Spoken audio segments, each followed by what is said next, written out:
Здравствуйте, дорогие подписчики и гости канала. Я рада приветствовать вас на канале Истории судеб, и вот наша история на сегодня. «Ася, поднимайся и давай завтракать», – послышался мамин голос из-за двери. Ася уже встала. Она пошла умылась и пришла на кухню. У нее на тарелке красовался ароматный омлет. «Мам, а где твоя тарелка?» Ася видела, что мама сидит и просто пьет чай. «Я уже поела. Уж больно ты долго собираешься», стараясь максимально весело, ответила мама.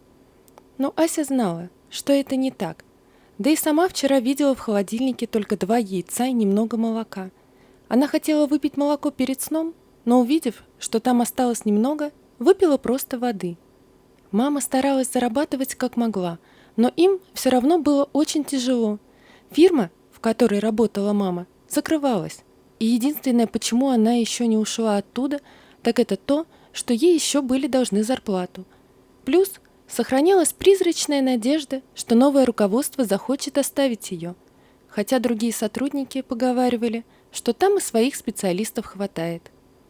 Также она ходила, убирала подъезды и бралась за частную уборку квартир, уход за пожилыми и все, где можно было заработать. Из размышлений Асю вывел голос мамы. «Мне сегодня на работу только после обеда. Может, пойдем прогуляемся в парке?» Ася кивнула. Она доела, помыла за собой посуду и пошла одеваться. Они гуляли по парку и дышали свежим воздухом. Вокруг пели птицы, а иногда на больших дубах пробегала белка. Они очень любили здесь гулять. Мама рассказывала, как часто они гуляли здесь с бабушкой, когда Таня была маленькой, а жили прям рядом, не так, как сейчас. Вот и Ася полюбила этот парк. Заметив, как дочка смотрит на пару с ребенком, который радостно ест мороженое, Татьяна нащупала в кармане немного монет и спросила дочку: «Ты мороженое хочешь? Пойдем купим». Ася замотала головой. Она совсем не хотела мороженое, а вот полную семью и вот так гулять с мамой и папой – это была ее мечта. «Мам, просто…» Ася подбирала слова. «Просто так хочется, чтобы с нами сейчас гулял папа». Они присели на скамейку. Татьяна взяла за руку дочь. «Асенька, но ты ведь все прекрасно знаешь. Твой отец бросил нас, как только узнал, что я беременна. Он даже не смог это сказать лично, а просто передал записку через друга. Он точно знал о моем положении, так как его мама работала в гинекологии и видела меня после визита к врачу. В тот день, когда Андрей передал записку от твоего отца, у меня рухнул весь мир. Мы собирались пожениться после защиты дипломов, и тогда я подумала сначала, что это записка с каким-то приглашением на особый вечер, ведь на тот момент мы уже как неделю выпустились из университета. Я пыталась ему звонить, но телефон был выключен, а потом узнала, что они переехали в другой город, в какой – неизвестно. Я тоже переехала сюда, к бабушке. Жаль, ты ее не помнишь. Она была прекрасной женщиной, помогала мне с тобой, чтобы я могла работать». Ася прижалась к маме. Она видела, как та прячет мокрые глаза, чтобы дочка не увидела. «Мам, извини. Просто ты так много хорошего рассказывала о нем, что я подумала, он будет рад узнать меня». «Дочка, у него уже, наверное, другая семья, и прошло много лет. Вон какая ты у меня большая. У тебя впереди лето и 9 класс. Тебе надо отдыхать и набираться сил перед новым учебным годом». Они встали и пошли дальше гулять. Уже почти на выходе из парка Ася увидела уличных художников. Они рисовали портреты и шаржи и зарабатывали деньги. Также у них рядом стояли их картины на продажу. Ася всегда любила рисовать и много лет посещала художественную школу. В ее голове родился план, как помочь маме. Придя домой, они присели отдохнуть в зале на диван. «Дочка, я видела, как ты смотрела на художников. Я очень постараюсь за лето подработать и собрать тебе на учебу в художественной школе, а также на кисти и краски». И Татьяна тяжело вздохнула. «Мам, все хорошо. Если что, я пропущу этот год и потом наверстаю. Я все понимаю». Ася пошла в свою комнату. Она достала из-под кровати свои рисунки. На многих из них была изображена мама. Посмотрела, сколько у нее осталось холстов и красок, и решила, что вот так она поможет маме и сама заработает себе на учебу. На следующий день Ася сама пошла в парк, подошла к уличному художнику и сказала: «Здравствуйте, извините, пожалуйста, за беспокойство». На нее поднял глаза молодой человек. На вид ему было лет 18. «Здравствуй. У меня много времени. Сейчас еще рано, и людей нет. Ты что-то хотела?» И Ася рассказала ему, что хочет помочь маме и тоже рисовать. Парень все выслушал и сказал, что она может расположиться рядом с ним. Его не трогают ни попрошайки, ни полиция. Он ведет себя тихо и уважительно ко всем, и ее не тронут. Узнав, что девочка живет достаточно далеко, он сказал, что принесет завтра второй мольберт. Ася шла домой счастливая. На следующий день, уже утром, она была в парке. Антон поделился с ней красками, которых не хватало Асе, и похвалил ее работы. Работа понемногу пошла. Антон оберегал ее, относясь к ней, как к младшей сестренке. Через 2 недели Ася уже смогла сама докупить красок и холстов. Отдала Антону долг в виде нескольких тюбиков.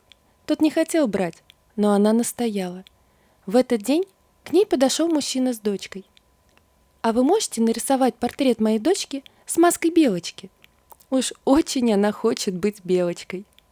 «Конечно». Ася улыбнулась и через некоторое время видела счастливую девочку, которая держала свой портрет в руках. А отец щедро заплатил. Тут Асе пришла в голову идея, что она может еще и деткам рисовать аквагрим на личиках. У нее хватит денег на закупку материалов. Уже через неделю к ней была очередь из детишек, а по парку разгуливали белочки, тигрята, лисички. Антон смеялся. «Как это я сам не догадался?» Ася пожимала плечами и говорила, что детишек в парке хватит им на 2. За 2 недели до учебы Ася решила рассказать все маме. Да и ей пора было заканчивать работать, так как надо подготовиться к учебному году и обновить знания. Вечером, после ужина, мама начала разговор первой. «Дочка, прости, но у меня не получилось подкопить. Я старалась, но на работе так и не выплатили долг. Фирму закрыли. Новые хозяева людей не набирают, и я не знаю, сколько у меня уйдет времени на поиски новой работы. А на моих подработках мы не потянем». Она опустила голову.